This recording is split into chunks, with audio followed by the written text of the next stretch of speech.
নমস্কার বন্ধুরা, আশা করি সবাই ভালো আছো। সুপ্রিয়া কিচেনে তোমাদের সবাইকে স্বাগত।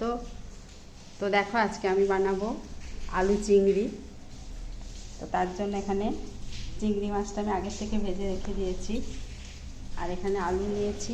আলুগুলো আমি ভেজে নেব।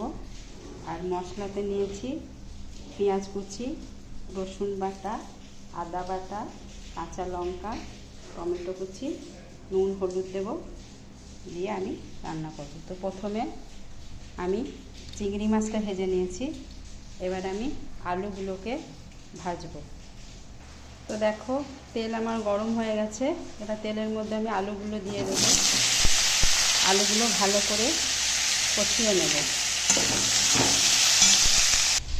তো দেখো, আলুগুলো আমার কষানো হয়ে গেছে। এরপর আমি নামিয়ে নেবো আলুগুলো। কড়াইয়ে তেল আমার গরম হয়ে গেছে। এর মধ্যে এখন দিয়েছি জিরে, তেজপাতা, পেঁয়াজ কুচি, এরপর দেবো রসুন বাটা, আদা বাটা, টমেটো কুচি, কাঁচা লঙ্কা, এই দেবো, দিয়ে আমি মশলাটা কষিয়ে নেব। তো দেখো, কড়াইয়ের মধ্যে আমি পেঁয়াজ, আদা, রসুন, টমেটো কুচি, জিরে, তেজপাতা আর অল্প নুন, হলুদ, একটু জিরে গুঁড়ো এইসব দিয়ে আমি মশলাটা ভালো করে কষিয়ে নিচ্ছি। তো দেখো, মশলাটা আমার তেল ছেড়ে দিয়েছে, কষানো হয়ে গেছে ভালো করে। এরপর আমি আলু আর চিংড়ি মাছ একসাথে দিয়ে দেবো। তারপরে ভালো করে এটাকে কষিয়ে নেব।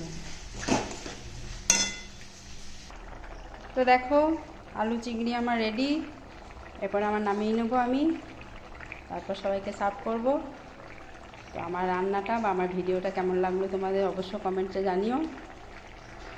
এবার আমি আসি, আজকের ভিডিও এই পর্যন্ত, টাটা।